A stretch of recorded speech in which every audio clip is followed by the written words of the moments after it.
السلام علیکم ورحمۃ اللہ وبرکاتہ۔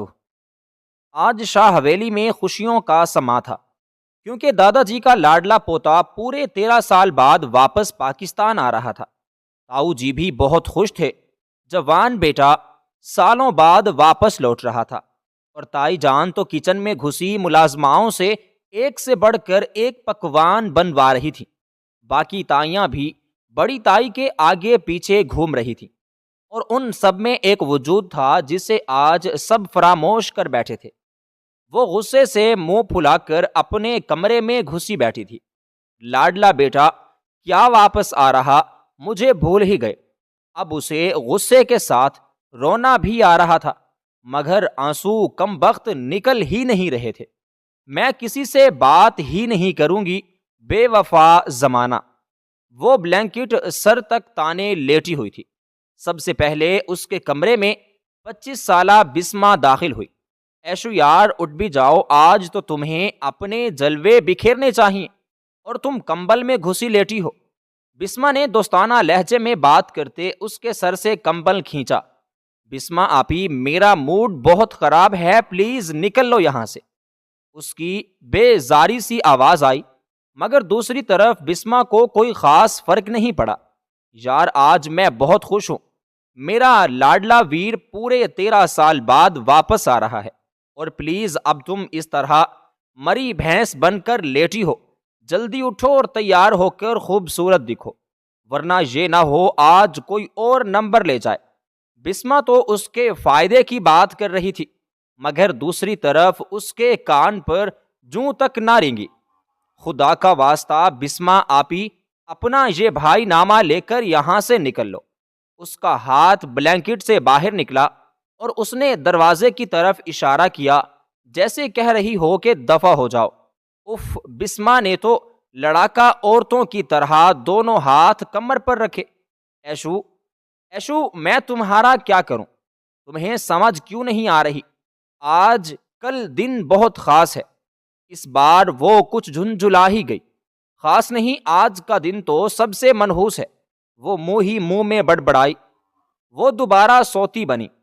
کافی دیر بسمہ اس کے اٹھنے کا انتظار کرتی رہی، مگر پھر مایوس ہو کر باہر نکل گئی۔ ہائے، آج سارے مجھے بھول گئے۔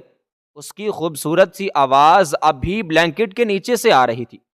آج تو اس کے دل میں ہول اٹھ رہے تھے۔ سارے اس کے علاوہ کسی دوسرے کو خاص اہمیت دے رہے تھے۔ کسی سے بات نہیں کروں گی، سب سے ناراض ہو جاؤں گی، جل بھن کر کہتی آخر کار دوبارہ سے سوتی بنی۔ کچھ ہی دیر گزری جب تائی اماں کمرے میں داخل ہوئیں۔ بیٹی، یہ کیا حالت بنا رکھی ہے؟ اٹھو، تیار ہو، اچھے سے کپڑے پہنو۔ تائی نے بھی آ کر اس کے چہرے سے بلینکٹ کھینچا، مگر وہ ناراضگی سے اپنا رخ موڑ گئی۔ میں آپ سے بالکل بھی بات نہیں کر رہی تائی جان۔ اس کے لہجے میں خفگی تھی۔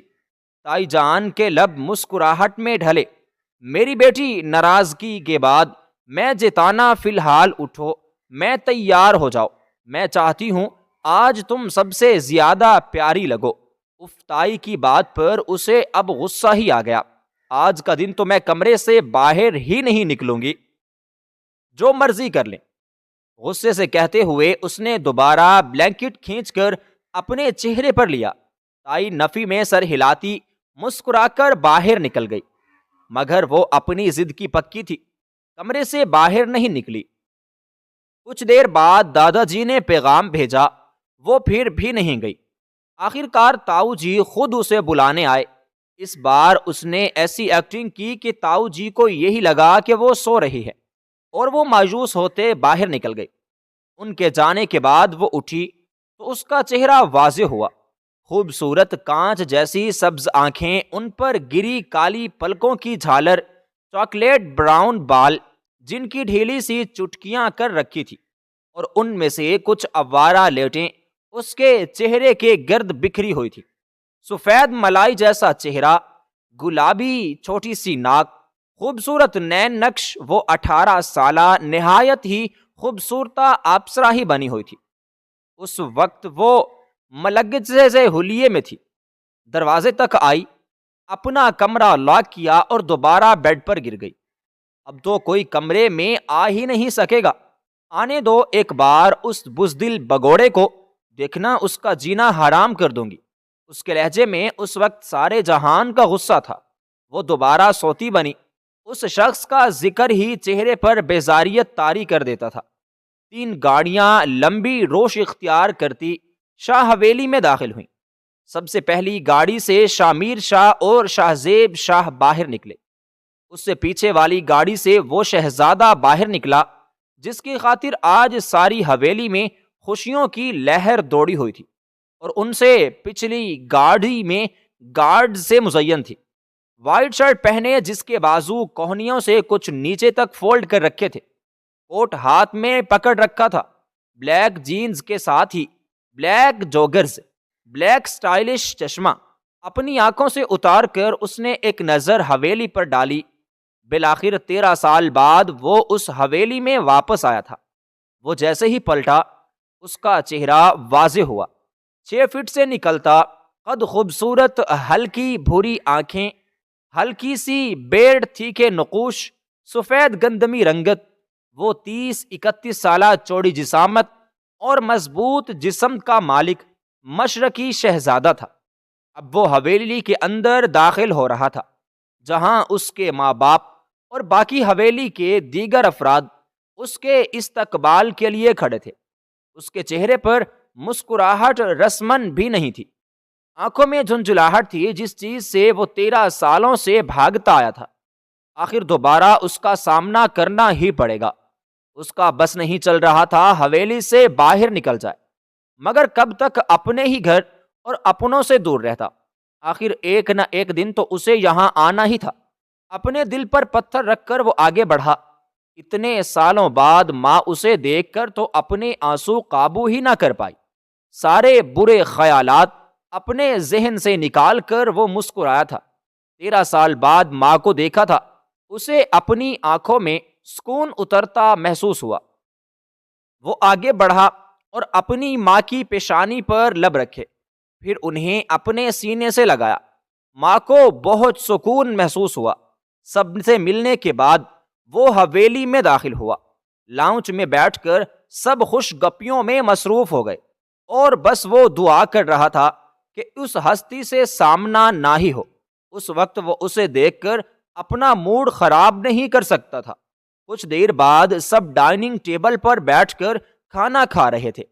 26 سالہ اریبہ کی نظر تو اس کے وجیحہ چہرے پر ایسی پڑی کہ پھر پلٹنا بھول گئی۔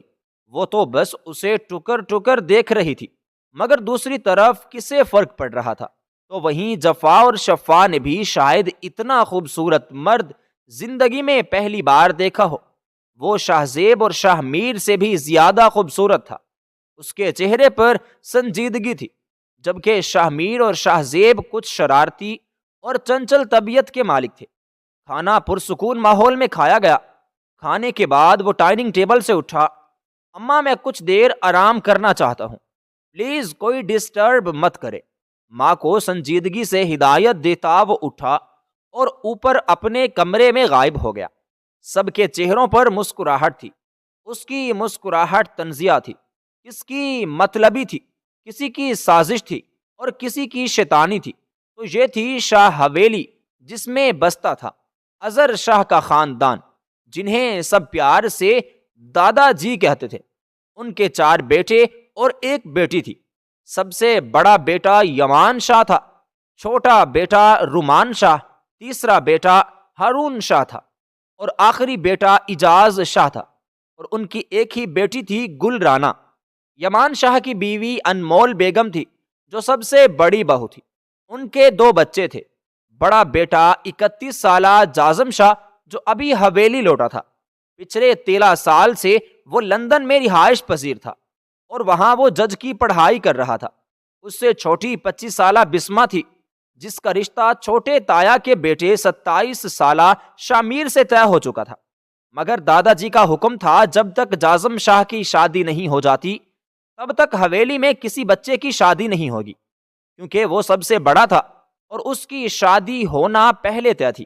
رومان شاہ کی بیوی نزت بیگم تھی، ان کے بھی 2 بچے تھے، 27 سالہ شامیر اور 24 سالہ ندا کا رشتہ بھی چھوٹے تایا کے بیٹے 26 سالہ شاہ زیب سے طے تھا۔ ان سے چھوٹے ہارون شاہ، ان کی بیوی فاطمہ تھی، ان کے 3 بچے تھے، 26 سالہ شاہ زیب، 24 سالہ شفا اور 22 سالہ جفا، اور سب سے چھوٹا بیٹا اجاز شاہ ان کی بیوی تھی نشا بیگم۔ وہ ملک خاندان کی بیٹی تھی اور انہوں نے اپنی پسند کی شادی کی تھی۔ اپنے خاندان کے خلاف جا کر دادا جی نے انہیں کھلے دل کے ساتھ بہو کے روپ میں قبول کیا تھا۔ ان کی اکلوتی بیٹی تھی عشا۔ یہ نام بھی اجاز شاہ نے اپنا اور اپنی بیوی کا نام ملا کر ایک انمول بنا کر رکھا تھا۔ وہ اس حویلی میں سب سے زیادہ شرارتی، شوخ اور چنچل تھی۔ اس کے علاوہ گل رانا کی ایک ہی بیٹی تھی 26 سالہ اریبہ، ان کی شادی بھی خاندان میں ہی ہوئی تھی، اور آج جازم شاہ کی حویلی آنے کے موقع پر وہ دونوں ماں بیٹی بھی حویلی میں موجود تھی، اور یقیناً پھپھو کی مسکراہٹ بتا رہی تھی کہ وہ اپنی اریبہ کا مستقبل جازم شاہ کے ساتھ سیٹ کروانے کے چکر میں ہیں۔ مگر جازم شاہ کا مستقبل کون تھا، یہ تو وقت ہی بتانے والا تھا۔ حویلی پر رات اتر آئی تھی، 10 بجے کے بعد کا وقت تھا۔ اس نے صبح کا ناشتہ کیا تھا اور اب پیٹ میں چوہے دوڑ رہے تھے۔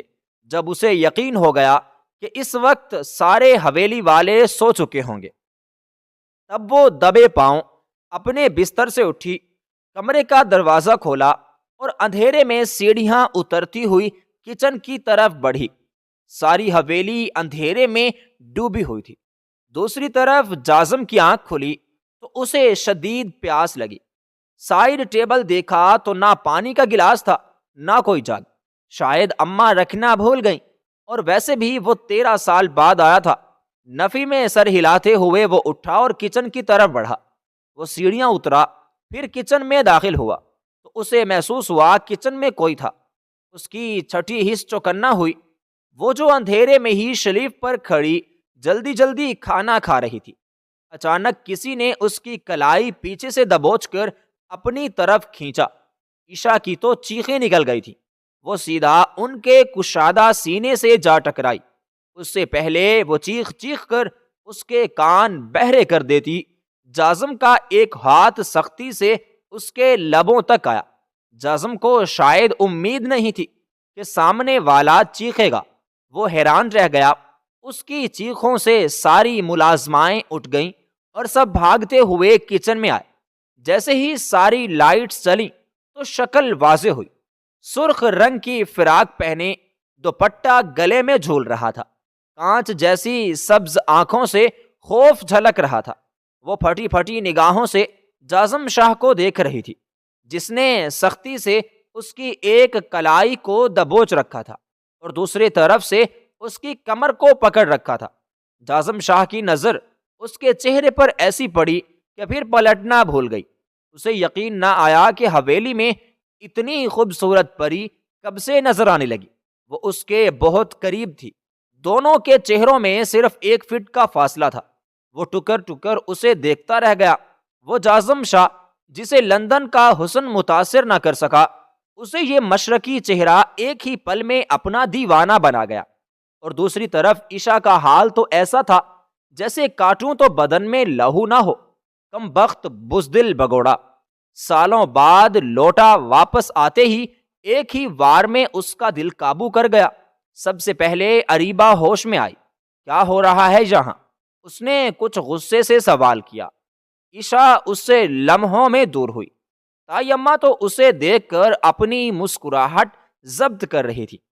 بسمہ کے چہرے پر بھی مسکراہٹ تھی۔ نیچے والے فلور کے سارے کمروں کے رہائشی بھی اٹھ گئے تھے۔ اس کی چیخوں کی آواز ہی اتنی تھی۔ ایک تو وہ چھوٹی چھوٹی بات پر بہت جلدی رد عمل دیتی تھی۔ اریبہ کا بس نہ چلا وہ عشا کی آنکھوں میں نگل لے۔ جازم شاہ تو اب تک اس کے چہرے کو بس دیکھ رہا تھا۔ اس کی بھوری آنکھوں میں ستائش تھی، اس کے انابی لب مسکراہٹ میں ڈھلے تھے۔ تم اتنی رات کو کچن میں کیا کر رہی ہو؟ سختی سے سوال پوچھنے والی پھپھو تھی۔ قصور نہ ہوتے ہوئے بھی عشا کو اپنے آپ کوئی مجرم لگ رہا تھا۔ بھوک لگی تھی، کھانا کھانے آئی تھی۔ مجھے کیا پتا تھا اپنے ہی گھر میں کھانا کھانے پر بھی پابندی ہے، وہ بھی عشاء تھی۔ اپنے نام کی ایک کسی کی بات کا ادھار رکھنا تو اس نے سیکھا ہی نہیں تھا۔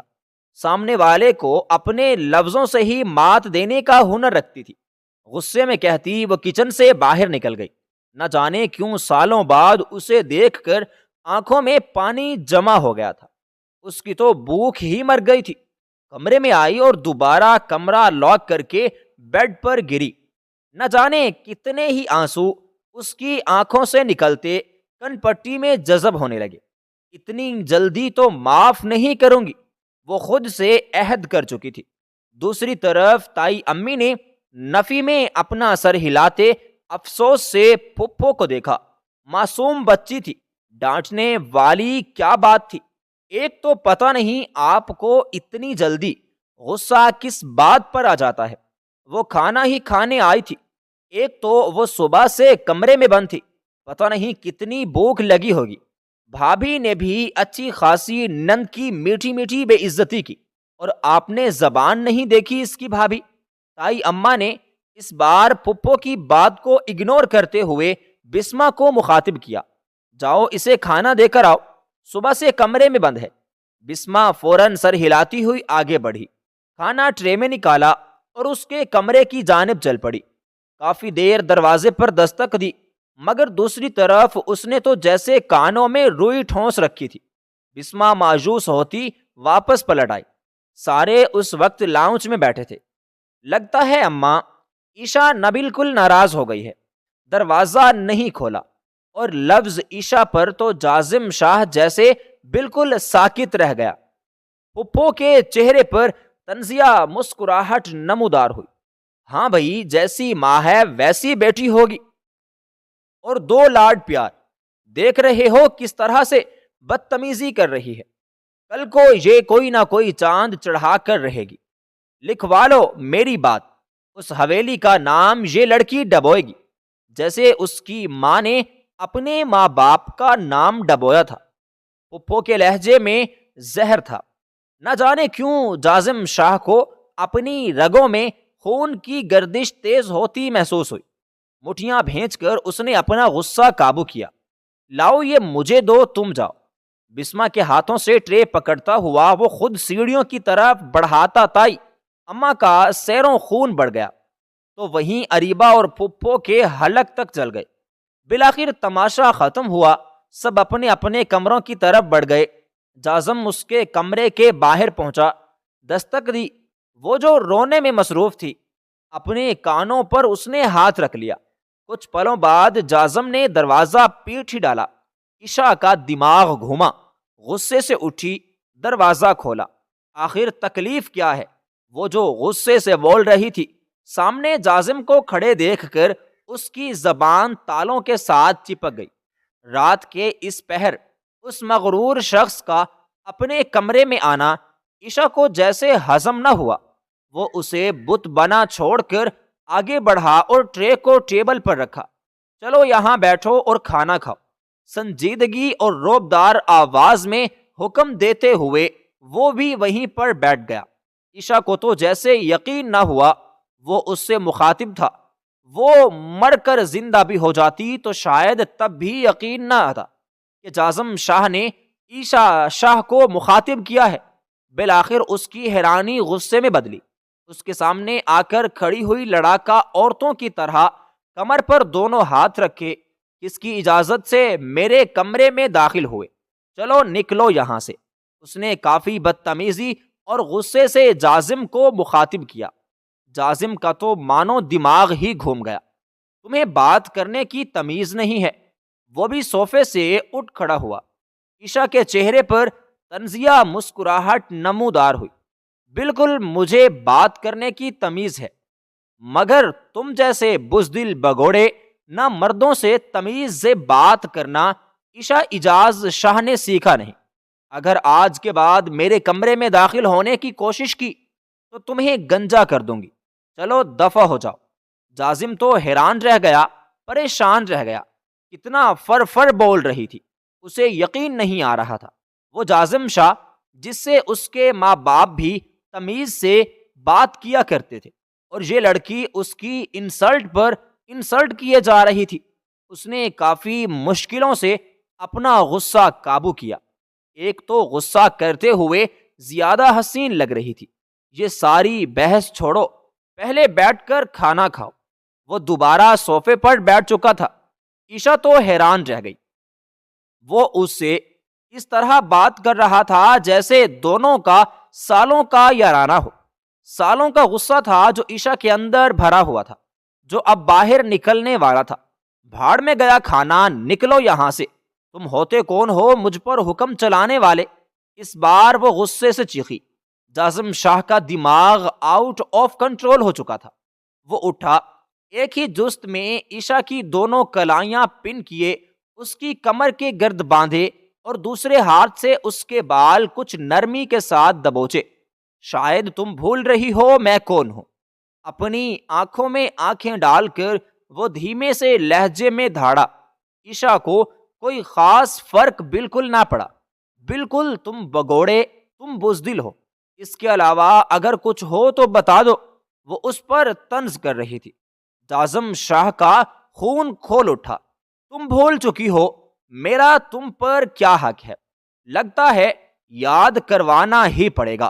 جازم کی گرفت اس کے بالوں پر مضبوط ہوئی۔ عائشہ کو اپنے بال جڑوں سے نکلتے محسوس ہوئے، مگر اس کے چہرے پر درد کا کوئی تاثر نہ ابھرا۔ وہ اسے بہت مضبوطی سے پکڑے کھڑا تھا۔ کہاں وہ 31 سالہ مضبوط مرد اور کہاں وہ 16 چھوئی موئی سی لڑکی۔ جازم شاہ نے اپنا انگوٹھا اس کی چمکتی تھوڑی پر رب کیا۔ عائشہ جیسے اندر تک کانپ گئی۔ اس کا لمس جسم میں کرنٹ کی طرح دوڑا تھا۔ اس کا انگوٹھا عائشہ کے نچلے ہونٹ تک آیا۔ اس نے کچھ بے دردی سے اس کا ہونٹ سہلایا۔ چلو تمہیں یاد کروا دیتا ہوں کہ میں شوہر ہوں تمہارا۔ ایک ایک لفظ چبا چبا کر اس نے عائشہ کے کان میں سرگوشی کی۔ اور تم پر سب سے زیادہ میرا حق ہے۔ اب سکون سے بیٹھو اور تم کھانا کھاؤ۔ وہ پرسکون ہو چکا تھا، مگر عائشہ کو اپنے زخم ہرے ہوتے ہوئے محسوس ہوئے۔ آنکھیں لبالب پانیوں سے بھر گئی تھی۔ واہ جازم شاہ، تو تمہیں یاد ہے کہ تم میرے شوہر ہو؟ تم کس نکاح کا حوالہ دے رہے ہو؟ وہ نکاح جو 13 سال پہلے ہوا تھا، جس کی وجہ سے تم ہمیشہ ہمیشہ کے لیے یہ حویلی، یہ شہر، بلکہ تم تو یہ ملک ہی چھوڑ کر چلے گئے تھے۔ نفرت تھی نا تمہیں مجھ سے؟ تم سے تو یہ نکاح زبردستی کروایا گیا تھا۔ تم تو میری شکل تک دیکھنے کے روداد نہیں تھے، اس لیے دفع ہو گئے یہاں سے۔ تو اب کس حق سے مجھے بتا رہے ہو کہ تم میرے شوہر ہو؟ نہ میں تمہیں اپنا شوہر مانتی ہوں، نہ اس نکاح کو کچھ جانتی ہوں۔ آج کے بعد اگر مجھ پر شوہروں والا حق جتایا تو تمہارا جینا حرام کر دوں گی۔ وہ زخمی شیرنی کی مانند غرائی تھی، پھر ایک جھٹکے سے اپنی دونوں کلائیاں آزاد کروائیں اور اس سے 2 قدم پیچھے ہو کر کھڑی ہو گئی۔ جازم شاہ نے اس کی آنکھوں میں خود کے لیے نفرت دیکھی۔ اس کا دل شاید اندر تک سے چیخ اٹھا۔ وہ سچ ہی تو کہہ رہی تھی۔ جازم شاہ کو نہ جانے کیوں شرمندگی کے ساتھ ساتھ تکلیف ہوئی۔ وہ بنا کچھ کہے پلٹا اور کمرے سے باہر کی طرف نکل گیا۔ عائشہ نے غصے سے دروازہ بند کیا اور بیڈ پر گری اور پھر پھوٹ پھوٹ کر رو پڑی۔ 13 سال پہلے ایک کار ایکسیڈنٹ میں اعجاز شاہ اور ان کی بیوی نشا کا انتقال ہو گیا تھا۔ وہ تو قسمت اچھی تھی کہ عائشہ ان کے ساتھ گاڑی میں موجود نہیں تھی، اس لیے شاید ہی اس کی جان بچ گئی۔ عائشہ اس وقت صرف 3 سال کی تھی اور ان کی موت کے بعد ملک حویلی والے عائشہ کو لینے کے لیے پہنچ گئے۔ دادا جی نے صاف انکار کر دیا کہ وہ ان کی پوتی ہے، ان کا خون ہے، وہ کبھی بھی اپنی بچی کسی کو نہیں دیں گے۔ مگر ملک خاندان کا یہ کہنا تھا کہ وہ ان کی بیٹی کی آخری نشانی ہے۔ اس بات پر کافی جھگڑا ہوا۔ وہ لوگ جھگڑ کر چلے گئے، دوبارہ نہیں آئے، مگر دادا جانتے تھے ایک نہ ایک دن وہ عائشہ کو ان کے خلاف ضرور کریں گے۔ اس لیے دادا جی نے فوراً 5 سالہ عائشہ کا نکاح 18 سالہ جازم سے کر دیا۔ وہ تو عائشہ کو پسند ہی نہیں کرتا تھا۔ آپ سب کا دماغ خراب ہو گیا، کہاں میں 18 سال کا، کہاں وہ 5 سال کی دودھ پیتی بچی ہے، ہر وقت ناک بہتی ہے اس کی، میں اس سے نکاح کروں گا، اس میں آخر ایسا کیا ہے؟ کیا میں اس کے ساتھ ساری زندگی تو کیا 1 منٹ بھی گزار نہیں سکتا؟ جاظم شاہ نے غرور اور تکبر سے کہا تھا، مگر دادا جی نے ایک نہ سنی اور اس کا زبردستی نکاح کروا دیا۔ وہ بھی پھر دادا جی کا ہی خون تھا۔ اگلے ہی ہفتے وہ لندن چلا گیا۔ جب تک آپ یہ نکاح ختم نہیں کروائیں گے میں اس گھر میں پلٹ کر واپس کبھی نہیں آؤں گا۔ غصے سے کہتے وہ نکل گیا۔ پھر 13 سال گزر گئے، وہ واپس نہ آیا۔ نہ جانے دادا جی نے کتنی منتیں کی تھیں کہ واپس آ۔ بالآخر وہ اس بات پر مانا، ٹھیک ہے ایک بار واپس آ جاؤ، اگر تمہیں عیشا پسند نہیں آئی تو میں یہ نکاح ختم کروا دوں گا۔ تب کہیں جا کر جاظم شاہ نے واپس حویلی میں قدم رکھا تھا۔ اسی وجہ سے تو بسما اور تائی جی چاہتی تھی کہ عیشا کا جاظم پر اچھا امپریشن پڑے تاکہ وہ یہ نکاح ختم نہ کروا سکے، مگر عیشا نادان کہاں سمجھ رہی تھی کہ اس کے راستے میں روڑے اٹکانے والے بہت تھے۔ وہ تو پہلے ہی بدگمان بیٹھی تھی۔ دادا جی نے کافی بار عیشا کو یہ واقعہ سنایا تھا، ہر بار یہی کہتے تھے، مجھے کیا پتا تھا پوتی کو پیار دینے کے چکر میں اپنا لاڈلا پوتا خود سے دور کر دوں گا، دیکھ لو تمہاری وجہ سے وہ حویلی واپس نہیں آتا۔ دادا جی کا انداز تو مزاحیہ ہوتا تھا، مگر عیشا کو بہت تکلیف ہوتی تھی۔ وہ اس سے اس قدر نفرت کرتا تھا کہ حویلی ہی چھوڑ کر چلا گیا، اور عیشا بے گناہ ہوتے ہوئے سب کی نظروں میں گنہگار بن گئی۔ اتنی جلدی وہ اسے معاف کرنے کا حوصلہ نہیں رکھتی تھی، مگر یہ دل ایک ہی دیدار میں اس کے قابو میں آ گیا تھا۔ ہائے کم بخت، اپنے بس میں کرنا بھی جانتا تھا، تو وہیں دوسری طرف جاظم شاہ اپنے کمرے میں غصے سے چکر کاٹ رہا تھا۔ اسے رہ رہ کر اپنے وہ الفاظ یاد آ رہے تھے، کیسے وہ 13 سال پہلے غرور تکبر سے کہہ کر گیا تھا کہ وہ عیشا کے ساتھ 1 منٹ بھی نہیں رہ سکتا، مگر اب اسے لگ رہا تھا کہ وہ اس کے بنا 1 منٹ نہیں رہ سکے گا۔ پہلی نظر میں ہی وہ اس کے چاروں کھانے چت کر چکی تھی۔ وہ صرف حسن نہیں تھا جس نے جاظم شاہ کو اپنی طرف متوجہ کیا، شاید وہ نکاح کی طاقت تھی جو وہ اس کے سحر میں جکڑا گیا تھا۔ وہ سوچ چکا تھا دادا جی سے بات کرے گا اور جلد سے جلد عیشا کو ہمیشہ کے لیے اپنا بنا لے گا۔ وہ ناراض تھی، وہ حق پر تھی، اس کا ناراض ہونا جائز تھا، مگر کوئی نہیں، جاظم شاہ اسے منا لے گا۔ یہ ملک حویلی کا منظر تھا جہاں سردار نواب صاحب اپنے پوتے کے سامنے کھڑے اسے سنجیدگی سے حکم سنا رہے تھے۔ وہ جاظم شاہ واپس آ گیا اور مجھے پتا چلا ہے کہ ان قریب اظہر شاہ جاظم اور عیشا کی شادی کروانے والا ہے۔ تمہیں یہ سب روکنا ہے، عیشا کو یہاں لاؤ، وہ میری بیٹی کی آخری نشانی ہے۔ میں نے اپنی بیٹی کھو دی، مگر اب میں اسے نہیں کھو سکتا۔ شہرام ملک مجھے میری نواسی چاہیے، میں چاہتا ہوں وہ اس حویلی کی بہو بنے، اسے جیسے میری مرضی لاؤ، اغوا کرو، زور زبردستی، مگر میرے پاس لاؤ۔ شہرام ملک نے دادا کے حکم پر سر ہلایا۔ آپ فکر مت کریں دادا جان، اگلے 24 گھنٹوں میں وہ یہاں ہوگی۔ دادا نے خوش ہوتے اس کی کمر پر تھپکی دی۔ وہ سر ہلاتا باہر نکل گیا۔ کچھ دن پہلے ہی اس نے عیشا کو کالج جاتے ہوئے دیکھا تھا، اور وہ ایک نظر میں ہی 25 سالہ شہرام ملک کے دل میں اتر گئی۔ اسے اب عیشا شاہ ہر حال میں چاہیے تھی، چاہے دادا جی چاہے نہ چاہیں عیشا شاہ تو اب شہرام ملک کی بھی خواہش بن چکی تھی۔ اس سے پہلے کہ وہ جاظم شاہ کی دسترس میں جاتی، اسے جلد کچھ نہ کچھ کرنا تھا۔ حویلی پر اگلی صبح اتر چکی تھی۔ اس کا موڈ کل رات سے شدید خراب تھا۔ رو رو کر اس کی آنکھیں سوزش کا شکار تھیں۔ وہ تیار ہوتی اپنے کمرے سے باہر نکلی، پھر لاؤنج میں داخل ہوئی۔ ایشو ناشتہ کر لو، بسما نے اسے مخاطب کیا۔ مجھے بھوک نہیں، بیزاریت سے کہتے وہ سیدھا حویلی سے باہر نکل گئی۔ تائی افسوس سے نفی میں اپنا سر ہلا کر رہ گئی۔ وہ گاڑی میں بیٹھی، ڈرائیور انکل نے گاڑی سٹارٹ کی اور وہ کالج کی طرف نکل گئی۔ دوسری طرف تائی اس وقت جازم کے کمرے میں کھڑی تھی۔ بیٹا، وہ معصوم بچی ہے، تم اس کے ساتھ پیار سے بات کرو گے تو ہی تم دونوں کے درمیان غلط فہمیاں دور ہوں گی۔ وہ کسی مجرم کی طرح ماں کے سامنے سر جھکائے کھڑا تھا۔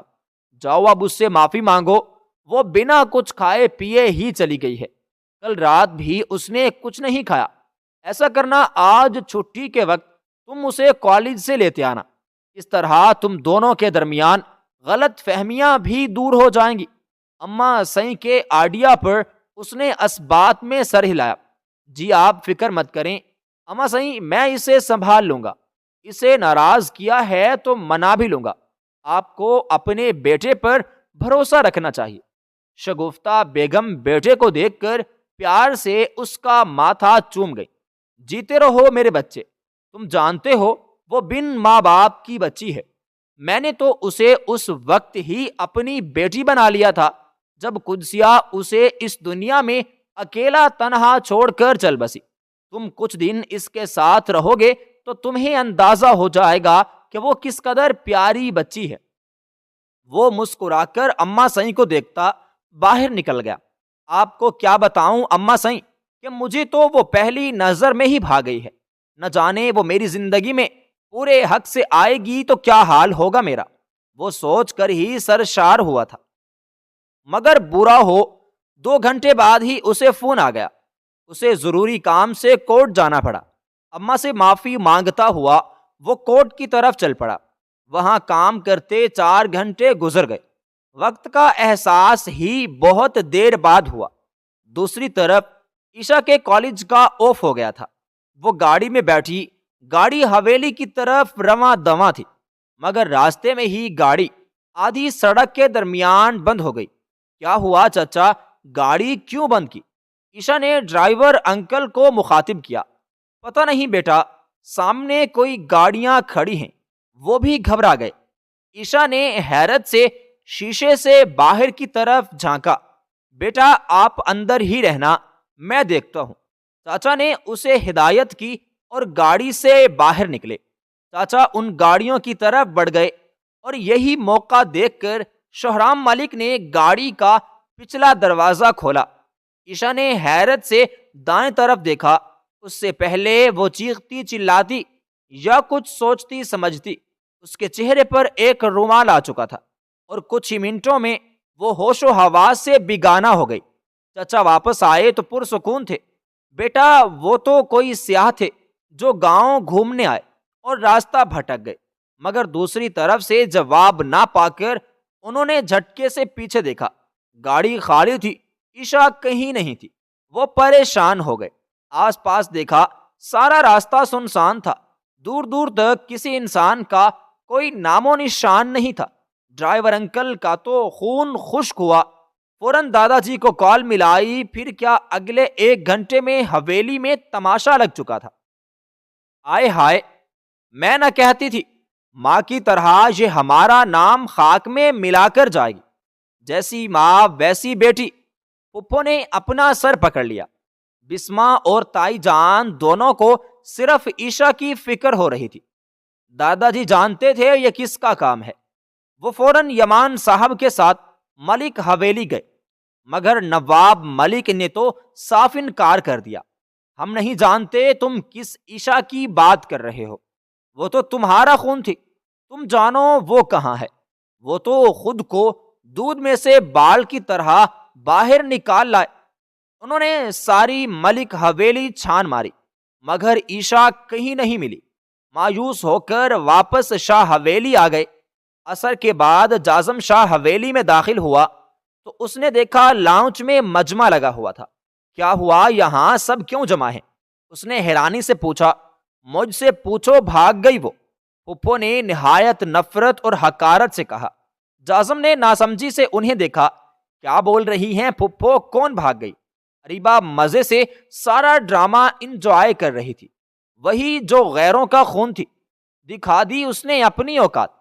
اس کی ماں بھی بھاگ کر آئی تھی اور وہ بھی اب بھاگ گئی۔ عشاء کی بات کر رہی ہوں، چلی گئی ہمارے سروں میں خاک ڈال کر۔ جازم شاہ کے دماغ میں جیسے ہی یہ الفاظ پروسیس ہوئے اس کا تو خون کھول اٹھا۔ پھپھو، بس ایک اور لفظ نہیں، آپ جس کی بات کر رہی ہیں وہ منکوہا ہے میری، اور میں بالکل اب یہ برداشت نہیں کروں گا کہ آپ میری عزت پر حرف اٹھائیں۔ اس نے اتنی سختی کے ساتھ اپنی پھپھو کو تنبیہ کی کہ پھپھو کی زبان پر تالوں سے چپک گئی۔ وہ فوراً دادا جی کے کمرے کی طرف بھاگا تھا۔ میں جانتا ہوں یہ نواب ملک کا ہی کام ہے، اس نے ہی عشاء کو کہیں چھپایا ہے۔ جاؤ بیٹا میری بیٹی کو ڈھونڈو، ورنہ میں زندہ نہیں بچوں گا۔ وہ میرے بیٹے کی آخری نشانی ہے، اسے ڈھونڈ کر لاؤ۔ دادا جی نے تڑپ کر اسے حکم دیا۔ وہ فوراً اپنی گاڑی کی طرف بھاگا تھا۔ عشاء ملک حویلی میں نہیں تھی، مگر وہ جانتا تھا وہ عشاء کو کہاں لے کر گئے ہوں گے۔ وہ ایک جج تھا، اس کا دماغ ایک آرمی یا پولیس افسر سے زیادہ تیز دوڑتا تھا۔ اس کی پلکوں پر بہت بوجھ تھا۔ جب اس کی آنکھیں کھولیں تو اس نے خود کو کسی کمرے میں پایا۔ وہ حیران ہوئی، وہ بیڈ پر لیٹی ہوئی تھی۔ فوراً اٹھی اور کمرے سے باہر نکلنے کی کوشش کی، مگر کمرہ باہر سے بالکل بند تھا۔ وہ چیخنے لگی، وہ چلانے لگی، کوئی ہے پلیز بچاؤ، کوئی ہے۔ اس کی آواز سن کر کچھ دیر بعد شہرام ملک کمرے میں داخل ہوا۔ کون ہو تم؟ مجھے یہاں پر کیوں لائے ہو؟ اسے دیکھ کر عشاء کو اپنے جسم میں خوف سرایت کرتا ہوا محسوس ہوا۔ ریلیکس، میں تمہیں کوئی نقصان نہیں پہنچاؤں گا۔ مگر عشاء کو تو پھر بھی اس سے ڈر لگ رہا تھا۔ دور رہ کر بات کرو اور مجھے کہاں لائے ہو؟ شہرام ملک کو اپنی طرف بڑھتا دیکھ کر وہ کھسک کر پیچھے ہوئی۔ میں شہرام ملک ہوں، تمہارے ماموں کا بیٹا۔ میں جانتا ہوں اس شاہ خاندان نے تمہارے دماغ میں ہمارے خلاف زہر بھرا ہے، مگر فکر مت کرو، اب تمہیں واپس اس قید خانے میں جانے کی کوئی ضرورت نہیں ہے۔ کچھ دیر میں نکاح خواہ آتا ہی ہوگا، ہمارا نکاح ہوگا اور تم سکون سے آزاد رہو گی۔ وہ اپنی ہی روح میں بول رہا تھا، مگر عشاء کے سر پر تو سارا جہان گھومنے لگا۔ اس کا سر چکرا رہا تھا۔ کیا بکواس کر رہے ہو؟ کون سا ماموں؟ کون سا بیٹا؟ میں تمہیں نہیں جانتی، نہ ہی مجھے تم سے نکاح کرنے میں کوئی انٹرسٹ ہے۔ مجھے یہاں سے جانے دو۔ تم جانتے نہیں میرے دادا جی کو، وہ تمہارے خاندان کی اینٹ سے اینٹ بجا دیں گے۔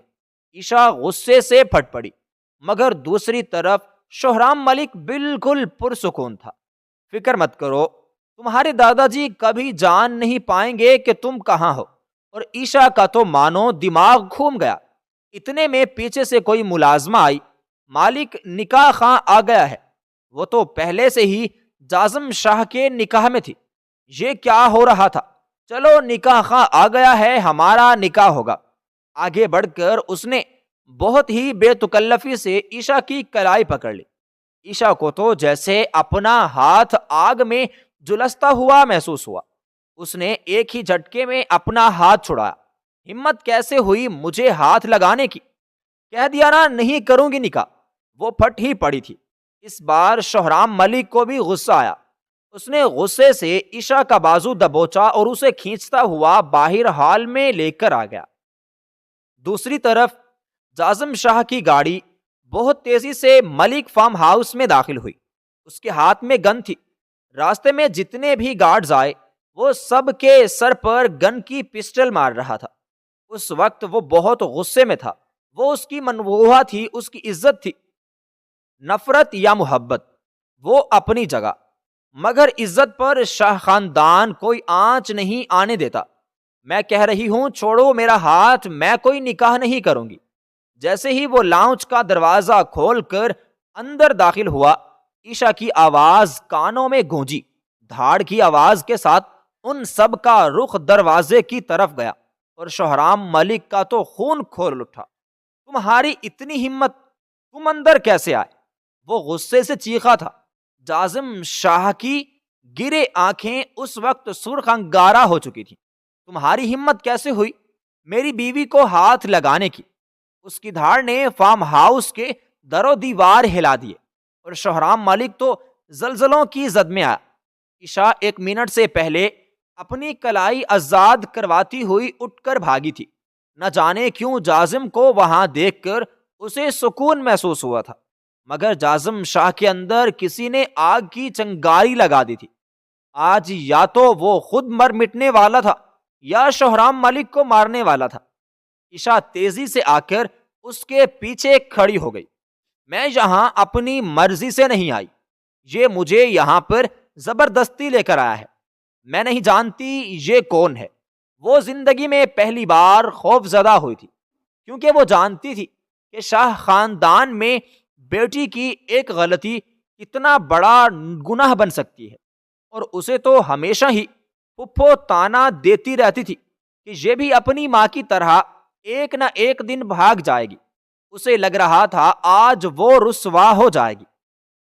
جازم اسے چھوڑ کر آگے بڑھا اور ایک مکہ اس نے شہرام ملک کے منہ پر دے مارا۔ ہمت کیسے ہوئی؟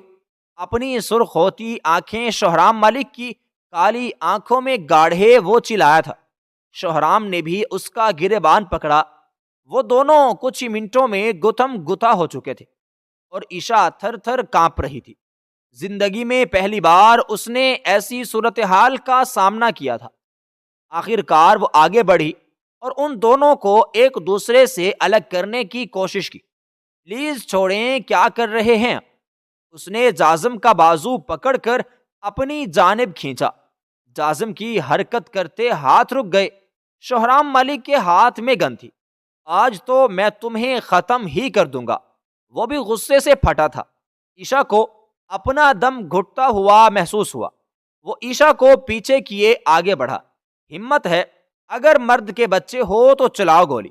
جازم شاہ دھاڑا تھا اور پھر شہرام ملک کی مردانگی کو بھی جیسے ہی کسی نے ہوا دی، اس نے گولی چلائی جو سیدھا جازم شاہ کا کندھا چیرتی ہوئی گزر گئی اور عشاء کی چیخیں نکل گئیں۔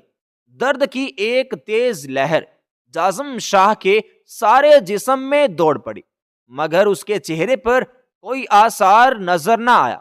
عشاء نے ایک تو کل صبح سے ناشتہ کیا تھا، اوپر سے ساری صورتحال اس کا سر چکرایا اور پھر وہ سیدھی زمین بوس ہوئی۔ ٹھک کی آواز کے ساتھ جازم نے پیچھے دیکھا تو وہ زمین پر ہوش و حواس سے بیگانہ ہوئی گری تھی۔ جازم کو اپنے کندھے سے زیادہ سینے میں درد ہوتی محسوس ہوئی۔ وہ اس کے پاس گھٹنوں کے بل بیٹھا، اس کا گال تھپ تھپایا۔ آنکھیں کھولو بے وقوف لڑکی۔ وہ کچھ جھنجھلا ہی گیا۔ گولی مجھے لگی ہے اور بے ہوش یہ ہو رہی ہے، کوفت سے کہتے ہوئے اس نے عشاء کو اپنے مضبوط بازوؤں میں اٹھا لیا۔ چہرے پر درد کے آثار آہستہ آہستہ ظاہر ہونے لگے۔ اسے گاڑی میں لا کر وہ خود ڈرائیونگ سیٹ پر بیٹھا۔ تکلیف اب بڑھنے لگی تھی۔ اس کے بائیں کندھے میں گولی لگی تھی، مگر گولی صرف گزر کر گئی تھی۔ وہ ڈرائیونگ کرنے لگا۔ بہت مشکل سے وہ ہاسپٹل تک پہنچا تھا۔ فون کر کے پہلے ہی وہ شاہ خاندان کو ہاسپٹل میں بلوا چکا تھا۔ شام سے رات اور رات سے اگلا دن طلوع ہو چکا تھا۔ اس وقت سارا خاندان ہاسپٹل کے وی آئی پی کمرے میں جمع تھا، جہاں بیڈ پر تکیوں کے سہارے جازم شاہ بیٹھا تھا اور ایک سائیڈ پر وائٹ یونیفارم میں عشاء سر جھکائے کھڑی تھی۔ کل رات ہی اسے ہوش آیا تھا، ڈرپ لگی تھی اور ڈاکٹرز نے یہ بھی کہا تھا یہ کافی کمزور ہے، کھانے پینے کا خیال نہیں رکھتی۔ تائی نے کافی کلاس لے لی تھی، مگر انہوں نے اسے ایک بار بھی نہیں ڈانٹا۔ اس کی وجہ سے ان کے بیٹے کو گولی لگی۔ تائی بالکل اس سے ماں کی طرح پیار کرتی تھی۔ پھپھو کی کاٹدار نظریں تو بس عشاء کے آر پار ہو رہی تھی۔ میں نے پہلے ہی کہا تھا یہ لڑکی کوئی نہ کوئی چاند چڑھائے گی۔ دیکھ لیا، ہمارے بیٹے کو گولی مروا دی۔ اس نے شے دی ہوگی نا اپنے ننیال والوں کو۔ اگر خدا نہ خواستہ جازم شاہ کو کچھ ہو جاتا تو ابھی اس کی عمر ہے ہی کیا، 16 سال کی ہے۔ اس کا اور جازم کا تو کوئی جوڑ ہے ہی نہیں۔ یہ کہاں شادی جیسی ذمہ داری اٹھا سکے گی، اور آپ دادا جی ان دونوں کی شادی کروانے کے چکر میں ہیں۔ کافی نفرت و حقارت سے کہتے ہوئے پھپھو نے اسے گھورا۔ عشاء کی آنکھوں میں نہ چاہتے ہوئے بھی آنسو آ گئے۔ اس نے ایک جھٹکے سے اپنا سر اوپر اٹھایا. مجھے بھی کوئی شوق نہیں آپ کے اس بگوڑے بزدل بھتیجے سے شادی کرنے کی، اور خبردار اگر آپ نے میرے کردار پر انگلی اٹھانے کی کوشش کی یا میرے کردار پر آپ نے الزام لگایا تو میں تو اپنی ساری زندگی ننیال والوں کی شکل نہیں دیکھی، اور جیسے میں تو جانتی ہی نہیں. آپ اپنی اریبہ کی شادی ان سے کروانا چاہتی ہیں کروا دیں، میری طرف سے کھلی اجازت ہے. وہ روتی ہوئی کمرے سے باہر نکل گئی. جازم کی آنکھیں سرخ ہو رہی تھی. سب اپنا سر پکڑ کر بیٹھ گئے اور پھپھو کے چہرے پر جیسے کسی نے تماچا مار دیا ہو. اریبہ تو کلس کر رہ گئی. دادا جی نے نہایت عزت سے پھپھو کو مخاطب کیا. گل رانا، میرے خیال سے یہ میرے گھر کا مسئلہ ہے، تمہیں اپنی بیٹی کے ساتھ اپنا گھر دیکھنا چاہیے. اب تم جا سکتی ہو. شاید پھپھو کی اتنی بے عزتی کبھی پہلے نہ ہوئی ہو. وہ اپنا خون جلاتی ہوئی اریبہ کا ہاتھ پکڑے ہاسپٹل سے باہر نکل گئی. دوسری طرف وہ پارکنگ ایریا میں گاڑی میں بیٹھی پھوٹ پھوٹ کر رو رہی تھی. نہ جانے کیوں بہت رونا آ رہا تھا. ساری زندگی وہ کبھی اپنے ننیال والوں کی طرف پلٹ کر نہیں گئی، اور آج پھپھو نے کتنی آسانی کے ساتھ کہہ دیا کہ اس نے شے دی ہوگی. وہ تو جانتی ہی نہیں تھی کہ وہ لوگ کون ہیں، کیسے ہیں. ایک ہفتہ گزر گیا تھا. اس ایک ہفتے میں کسی نے عشاء سے کوئی بات نہیں کی. پھپھو بھی اس کے بعد واپس حویلی نہیں آئی. بسما اس کے ساتھ دوستانہ تھی. وہ ہمیشہ سے ہی ایسی تھی، مگر عشاء کی ساری شرارتیں بند ہو گئی تھی. وہ اپنے کمرے میں ہی گھسی رہتی. اگر باہر نکلتی بھی صرف کھانا کھانے. جازم بھی اپنے کمرے میں ہی تھا. تائی جان نے اسے کہیں جانے کا ہی نہیں دیا. اس کا زخم ابھی تازہ تھا، اس لیے اسے سختی سے کمرے میں رہنے کی تاکید کی تاکہ وہ آرام کرے. آج کافی دنوں بعد دادا جی اس کے کمرے میں داخل ہوئے تھے. وہ کسی اچھے بچے کی طرح خاموشی سے ان کے سامنے صوفے پر سر جھکائے بیٹھی تھی. بیٹا، میں نے جو بھی فیصلہ کیا تھا تمہارے مستقبل کے لیے ہی کیا تھا، اور اب میں چاہتا ہوں تم بنا کسی بحث کے جازم کے ساتھ شادی کے لیے مان جاؤ. کچھ ہی مہینوں میں میں تمہاری رخصتی کروانا چاہتا ہوں. عشاء نے بے یقینی سے سر اٹھا کر دادا جی کو دیکھا. مگر ایسا کیسے ہو سکتا ہے؟ مجھ سے بڑی اتنی ساری لڑکیاں اس حویلی میں ہیں. دادا جی مسکرائے. فکر مت کرو، تم دونوں کے ساتھ ہی شاہ میر اور شاہ زیب کی شادی بھی کروا دوں گا. پیچھے جفا اور شفا رہ گئیں تو جب ان کا وقت آئے گا ان کی بھی ہو جائے گی. اب میں کوئی بحث نہیں چاہتا. دادا جی کا انداز حکمیہ تھا. عشاء خاموشی سے سر ہلا گئی. میں ساری زندگی آپ کی مرضی کے بنا کہیں نہیں گئی. پھر کیسے پھپھو نے مجھ پر اتنا بڑا الزام لگا دیا کہ میں ان سے ملاقاتیں کرتی رہی ہوں؟ کیا آپ نے کبھی دیکھا مجھے ملک خاندان سے رابطہ کرتے؟ عشاء نے تکلیف سے دادا جی سے پوچھا. دادا جی نے اس کے لہجے میں تکلیف محسوس کی تو تڑپ کر نفی میں سر ہلایا. نہیں بیٹا، میں اپنی بیٹی کو بہت اچھے سے جانتا ہوں. تمہیں پریشان ہونے کی ضرورت نہیں ہے. تمہاری پھپھو کو میں خود ہی سیٹ کر لوں گا اور ملک خاندان کا بھی علاج کر لوں گا. تم بس اپنا موڈ ٹھیک کرو اور اب جازم کے ساتھ اپنا رویہ ٹھیک کرو. دادا جی اسے تنبیہ کرتے کمرے سے باہر نکل گئے. اسے سمجھ نہ آئی اسے خاموش ہونا چاہیے یا رونا چاہیے. وہ شخص تو اسے پسند ہی نہیں کرتا. اس نکاح کی وجہ سے ہی وہ سالوں حویلی سے دور رہا. عشاء کیسے کسی کی زندگی میں زبردستی گھس سکتی تھی؟ ہاں، وہ ایک الگ بات تھی. جازم شاہ اس کے دل میں کہیں نہ کہیں موجود تھا. وہ سب اس وقت لاؤنج میں بیٹھے ہوئے تھے. شفا عشاء کے قریب کھسکی. ویسے عشاء یار، تیری تو لاٹری نکل آئی. اتنا ہینڈسم ہسبینڈ مل رہا ہے اور ایک تم ہو جس کے چہرے پر ہر وقت 12 بجے رہتے ہیں. عشاء نے متنفر سے سر جھٹکا. اتنا ہی خوبصورت لگتا ہے تو تم شادی کر لو، بے زاریت سے کہتے وہ چپس کھانے لگی. جازم جو سیڑھیاں اتر کر نیچے آ رہا تھا اس کی بات سن کر کلس ہی اٹھا. شفا کی آنکھیں جھمکیں، واقعی تمہیں کوئی مسئلہ تو نہیں؟ عائشہ نے نفی میں سر ہلایا، بالکل نہیں، اس جیسا بگوڑا بزدل نہ مرد عائشہ اجاز شاہ اپنی زندگی میں کبھی برداشت نہیں کرنے والی۔ ایسا بزدل بگوڑا مرد تمہیں ہی سوٹ کرتا ہے شفا آپی، حقارت سے کہتے ہوئے بے نیاز ہو کر بیٹھ گئی۔ مگر شفا کو لگا جیسے اس نے اپنے لفظوں سے تماچا مارا ہو۔ جازم ایک ہی جھٹکے میں اس تک پہنچا اور اس کی کلائی دبوچی۔ کیا بکواس کر رہی ہو؟ وہ اتنی اونچی آواز میں دھاڑا کہ سارے اچھل کر کھڑے ہوئے۔ لگتا ہے تمہارے کان خراب ہو گئے ہیں، جا کر علاج کرواؤ بگوڑے بزدل۔ عائشہ کا لہجہ سرسرا بے عزتی والا تھا۔ بسمہ کا ہاتھ منہ تک گیا، یقیناً اب جازم شاہ کے عتاب سے اسے کوئی نہیں بچا پائے گا۔ اچھا تو تمہیں میں بہرا نظر آتا ہوں؟ اس نے عائشہ کا منہ دبوچا۔ عائشہ نے ایک ہی جھٹکے میں اس کا ہاتھ پکڑ کر اپنے چہرے سے ہٹایا، کیونکہ اس کی پکڑ نرم تھی۔ کتنی بار کہا ہے مجھے ہاتھ لگانے کی کوشش مت کرو، تمہیں سمجھ نہیں آتی؟ وہ بھی غصے سے چیخی۔ جازم نے اس کی کلائی دبوچتے ہوئے اس کی کمر کے ساتھ پن کی۔ عائشہ کے چہرے پر نہ چاہتے ہوئے بھی تکلیف کے تاثرات ابھرے۔ سب سے پہلے تو اپنی یہ زبان ٹھیک کرو، آج کے بعد اگر تم نے مجھے ایک لفظ تم کہا تو تمہارا منہ توڑ دوں گا۔ میں شوہر ہوں تمہارا، اور سب سے پہلے شوہر کی عزت کی جاتی ہے۔ اگر آج کے بعد تمہارے منہ سے آپ کی جگہ تم نکلا تو میں تمہیں بولنے لائق نہیں چھوڑوں گا۔ اس نے اتنی سختی سے تنبیہ کی کہ عائشہ کو اپنا جسم برف ہوتا محسوس ہوا۔ وہ ایک ہی جھٹکے سے اسے چھوڑتا ہوا حویلی سے باہر نکل گیا۔ عائشہ کو شدید ذلت کا احساس ہوا۔ بنا کسی کی طرف دیکھے وہ اپنے کمرے کی طرف بڑھ گئی۔ آنکھیں آنسوؤں سے بھر گئی تھی۔ جازم شاہ کا غرور سلامت رہا اور اس نے 2 ہفتے کے اندر اندر ہی رخصتی کروا لی۔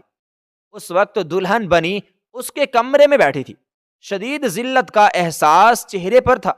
وہ شدید ناخوش تھی۔ دل چاہ رہا تھا ساری حویلی کو آگ لگا دے۔ وہ جانتی تھی اس نے یہ سب کچھ صرف اکڑ میں کیا ہے، ورنہ جازم شاہ عائشہ کو اپنی بیوی بنا لے یہ تو ناممکن تھا۔ وہ مر کر زندہ بھی ہو جاتی تو شاید تب بھی یقین نہ آتا۔ دادا جی نے کہا اس کی سنی تھی، سنی تو صرف جازم شاہ کی ہی گئی، اور وہ اس کی بیوی بن کر اس کے کمرے میں آ چکی تھی۔ مگر وہ بھی عائشہ اپنے نام کی ایک تھی، سوچ چکی تھی کہ جازم شاہ کا جینا حرام کر دے گی۔ جب تک معافی نہیں مانگے گا تب تک وہ اسے بخشنے والا نہیں تھا۔ کمرے کا دروازہ کھلا اور وہ داخل ہوا، مگر سامنے کا منظر دیکھ کر اس کی آنکھیں حیرت سے پھیلیں۔ وہ جو سوچ رہا تھا دلہن کے لباس میں بیڈ پر بیٹھی ہوگی۔ وہ میڈم تو سادہ سا کالے کپڑوں میں میک اپ سے پاک چہرہ لیے کمبل تانے سو چکی تھی۔ جازم شاہ کا تو دماغ ہی گھوم گیا۔ دروازہ لاک کرتا ہوا بیڈ تک آیا اور ایک جھٹکے سے کمبل کھینچا، مگر وہ بھی بڑی ایکٹریس بنی تھی، بنا کسی حرکت کے لیٹی رہی۔ جازم کا غصہ بڑھا۔ اس نے ایک جھٹکے سے عائشہ کا بازو پکڑے اسے جھٹکا دے کر اٹھایا۔ اسے جیسے کرنٹ سا لگا ہو۔ اٹھ کر بیٹھی اور پھٹی پھٹی نگاہوں سے جازم شاہ کو دیکھا۔ کیا بدتمیزی ہے، تمہیں نظر نہیں آ رہا میں سو رہی تھی؟ غصے سے کہتے دوبارہ لیٹ گئی، مگر جازم نے دوبارہ اسے پکڑے نہ صرف بٹھایا، اس کے دونوں بازو اس کی کمر کے گرد لے جا کر مروڑے کہ عائشہ کے منہ سے ہلکی سی سسکی نکلی۔ اس کی سرمئی آنکھیں سرخ ہو رہی تھی اور عائشہ کی گرین آنکھیں نیند کی کمی کے باعث گلابی ہو رہی تھیں۔ کس کی اجازت سے تم سونے کے لیے لیٹی؟ وہ دبے دبے لہجے میں چلایا۔ تم کیا میرے حاکم ہو؟ تم سے پوچھ کر سوؤں گی۔ وہ بھی غصے سے چلائی۔ آخر بیوی تو ہو اس کی ہی تھی۔ جازم نے اس کے ہاتھ سے اس کے بال مٹھی میں دبوچے۔ عائشہ کو تکلیف ہونے لگی۔ میں ہی تمہارا حاکم ہوں، اب تم سانس بھی میری مرضی سے لوگی۔ اتنا کہتے ساتھ وہ اس کے چہرے پر جھک کر اس کی سانسیں روک گیا۔ عائشہ تو پھڑ پھڑا بھی نہ سکی۔ اس کا ایک ہاتھ عائشہ کے دونوں بازو پکڑے تھا اور دوسرا ہاتھ اس کے بالوں میں تھا۔ اس نے سانس لینے کی کوشش کی مگر سانس لینے میں بری طرح ناکام ہوئی۔ جاظم شاہ نے اس پر رحم کھاتے اس کی سانسیں آزاد کی اور بے دردی سے اس کا بھیگا ہوا نچلا ہونٹ سہلایا۔ یہ صرف ڈیمو تھا۔ اگر آج کے بعد تم نے مجھے دوبارہ تم کہا، تمہارے ساتھ کیا ہوگا وہ تمہاری سوچ سے باہر ہے۔ اسے سختی سے وارن کیا تھا مگر اس کی یہ حرکت عائشہ کو تکلیف کی گہرائیوں میں پہنچا گئی۔ تم سارے مرد ہوتے ہی ایک جیسے ہو، میں جانتی ہوں۔ تم اپنی مردانگی کا زوم دکھانے کے لیے مجھے بیوی بنا کر اس کمرے میں لائے ہو، ورنہ تم تو مجھ سے اتنی نفرت کرتے تھے کہ نکاح کے فوراً بعد ہی یہاں سے چلے گئے۔ ایک بار یہ بھی سوچا ہے کہ جسے تم ناسور کی طرح اپنے گلے سے اتار کر آئے ہو وہ ایک جیتی جاگتی انسان ہے۔ اس کی آنکھیں آنسوؤں سے بھر گئیں۔ آج اس کی بس ہو گئی تھی۔ وہ اپنے اندر موجود 13 سالوں کا غبار باہر نکالنے لگی۔ میں نے اپنے ماں باپ کھو دیے مگر پھر بھی اپنے چہرے پر جھوٹی ہنسی سجانے لگی۔ ہر کوئی مجھے دن رات تمہاری وجہ سے تانے دینے لگا کہ تمہاری وجہ سے جاظم شاہ اس حویلی سے چلا گیا۔ جب اتنی ہی نفرت تھی تو پھر واپس ہی کیوں آئے اور پھر مجھے اپنی بیوی کیوں بنایا؟ طلاق دو اور جان چھڑواؤ، نہیں رہنا مجھے تمہارے جیسے بزدل مرد کے ساتھ جو اپنی مردانگی صرف عورت کے وجود پر دکھانا جانتے ہیں۔ وہ جیسے بہت بری طرح ٹوٹ گئی تھی اور جاظم شاہ زمین میں اندر تک دھنس گیا۔ اس کی آنکھوں میں آج نفرت نہیں تھی، مان ٹوٹنے کی کرچیاں تھیں، اعتماد ہوا ہونے کی تکلیف تھی، مایوسی اور دکھ تھا۔ جاظم کے ہاتھ فوراً اس کی کلائیاں آزاد کر گئے۔ وہ اپنے بازو دبانے لگے، شاید درد شروع ہو گیا تھا اور ساتھ وہ مسلسل رو رہی تھی۔ جاظم شاہ کا غرور جیسے پاش پاش ہوا۔ وہ اتنا مغرور کیسے ہو گیا کہ ایک لڑکی کی انا اور اس کی عزت نفس کو تکلیف دے گیا؟ اسے اب تکلیف ہو رہی تھی۔ فوراً سے عائشہ کے دونوں ہاتھ نرمی سے پکڑے اور اپنے ہاتھ سے اس کے آنسو صاف کیے اور نرمی سے اسے اپنے ساتھ لگا لیا۔ پاگل لڑکی، رونا تو بند کرو۔ تمہیں ابھی تک یہ سمجھ نہیں آئی کہ مجھے محبت ہو گئی ہے تم سے؟ اور عائشہ کے بہتے آنسو تھم گئے۔ وہ ساکت رہ گئی، آنکھیں پھٹی کی پھٹی رہ گئیں۔ اگر مجھے تم پسند نہ ہوتی تو تمہیں کبھی بھی اس کمرے کی زینت نہ بناتا۔ دنیا کی کوئی بھی طاقت جاظم شاہ کی مرضی کے خلاف اس کی شادی نہیں کروا سکتی۔ ہاں، مجھے اس نکاح سے مسئلہ تھا، تب میں ایک ٹین ایجر لڑکا تھا، بے وقوف کر گیا، پینک ہو گیا تھا اور غصے میں چلا گیا۔ میں نہیں جانتا تھا کہ میرے اس بے وقوفانہ فیصلے کی وجہ سے تمہیں کتنا سفر کرنا پڑا، مگر اب مجھے اپنی غلطی کا شدت سے احساس ہے۔ تم تو اس رات پہلی ہی نظر میں میرے دل میں سما گئی تھی۔ وہ اب اسے کچن کا حوالہ دے رہا تھا اور عائشہ پر تو جیسے حیرتوں کے پہاڑ ٹوٹ رہے تھے۔ اسے لگ رہا تھا وہ کوئی خواب دیکھ رہی ہے، ورنہ جاظم شاہ اور اس کے سامنے اظہار محبت کر رہا ہو ناممکن ہے۔ اس ایک لمحے میں ہی میرے دل پر محبت دستک دے چکی تھی۔ اسی روز میں نے سوچ لیا تھا کہ جاظم شاہ کی زندگی میں تم ہی پہلی اور تم ہی آخری عورت آؤ گی۔ ہاں، میں جانتا ہوں میں نے بہت ساری غلطیاں کی، تم پر غصہ کیا، مگر تمہاری زبان بھی تو بہت چلتی ہے، تم کسی کی بات سنتی ہی کہاں ہو۔ اس لیے میں تم سے معافی مانگتا ہوں اپنے ہر اس عمل کی وجہ سے جسے تمہیں تکلیف ہوئی ہو، مگر اس کا مطلب یہ نہیں تمہاری بدتمیزیوں کو برداشت کروں گا۔ آج کے بعد اگر تم نے مجھے دوبارہ تم کہا تو پھر بہت برا پیش آؤں گا۔ نرمی سے بات کرتے آخر میں اس کا لہجہ کچھ حکمیہ ہو گیا۔ عائشہ کے چہرے پر نہ چاہتے ہوئے بھی مسکراہٹ آئی تھی۔ وہ اب تک اس کے سینے سے لگی ہوئی تھی۔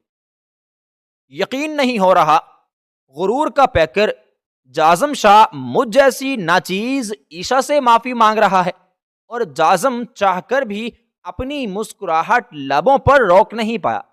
غلط بات، جازم شاہ کسی ناچیز سے نہیں، اپنی بیوی سے معافی مانگ رہا ہے، جس میں کوئی قباحت نہیں۔ دونوں کے چہروں پر مسکراہٹ آئی تھی۔ عائشہ تو جیسے اپنی ہر ایک تکلیف کو بھول گئی۔ مجھے ابھی بھی یقین نہیں آ رہا کہ جازم شاہ، جس نے اپنے دادا کے سامنے اپنے گھٹنے نہیں ٹیکے، وہ میرے سامنے جھک رہا ہے۔ وہ جیسے یہ بات سمجھنے سے قاصر تھی۔ جازم شاہ کھل کر مسکرایا۔ کہتے ہیں اگر محبت چوکھٹ پر خود آ کر دستک دے تو پھر قبول کر لینی چاہیے، باقی محبت کے لیے کبھی بھی نہیں جھکنا چاہیے۔ اور کہتے ہیں محبت بھیگ میں ملے تو فوراً ٹھکرانا بہتر ہے۔ پر میں سمجھتا ہوں محبت کرنے والوں میں سے ایک کو تو زیر ہونا ہے، مطلب کہ جھکنا ہے۔ اور محبت میں کیا تم اور محبت میں انا کا تو سوال ہی پیدا نہیں ہوتا۔ محبت میں محبوب ہی سب کچھ ہونا چاہیے، پھر اگر اس کے لیے جھکنا پڑے تو بڑی بات نہیں، کیونکہ کچھ چیزیں جھکنے سے ملتی ہیں، جیسے رب کو راضی کرنے کے لیے جھکنا پڑتا ہے، اس طرح رب کے بندوں کو بھی راضی کروانے کے لیے اپنی انا کو، اپنی ضد کو جھکانا پڑتا ہے۔ اس لیے میں کہتا ہوں کہ جب ہر چیز جھکنے سے حاصل ہوتی ہے تو محبت کے لیے تو جھکنا ہی درست ترین عمل ہے۔ میں تمہیں اور تمہاری محبت کو حاصل کرنے کے لیے اس پورے جہاں کے ہر اس شخص کے سامنے اپنا وجود، اپنا آپ جھکا دیتا کہ تمہارا دامن میرے ہاتھ میں دے دے، مگر تم تو پہلے ہی میری دسترس میں تھی، ورنہ تمہارے لیے میں سب کچھ کر گزرتا۔ اس کی اتنی لمبی تفصیلی وضاحت پر عائشہ تو گنگ رہ گئی، اسے یقین نہ آیا جازم شاہ محبت کے بارے میں اتنی گہری باتیں کرنا جانتا ہے۔ کتنے ہی پہر وہ بے یقینی سے اس کا چہرہ دیکھتی رہ گئی، پھر جیسے ہوش میں آئی۔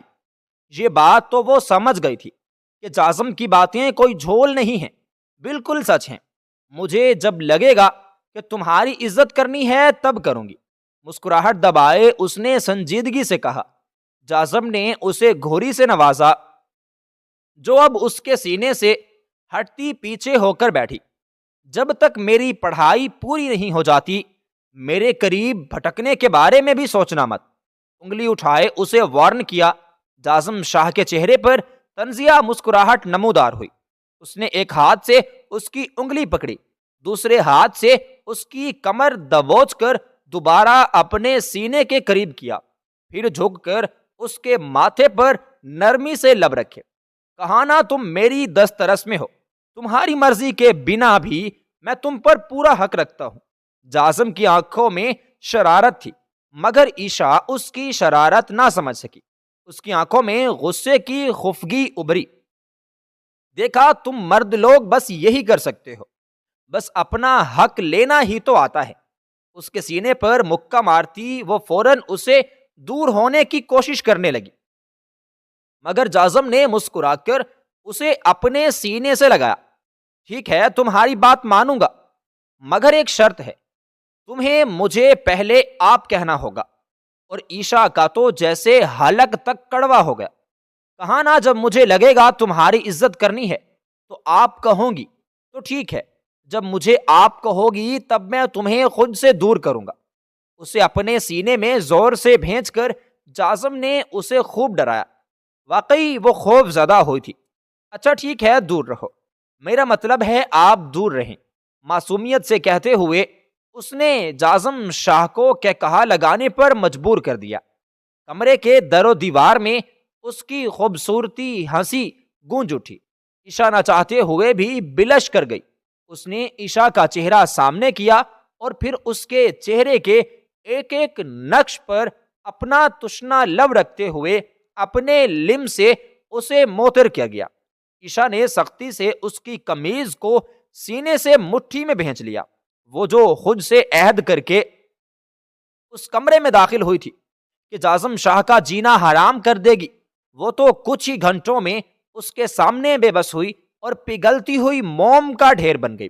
اور وہ جازم شاہ جو باہر سب کے سامنے غرور اور متکبر کی چلتی پھرتی مثال تھا، وہ کچھ ہی گھنٹوں میں اس لڑکی کے سامنے جھک گیا۔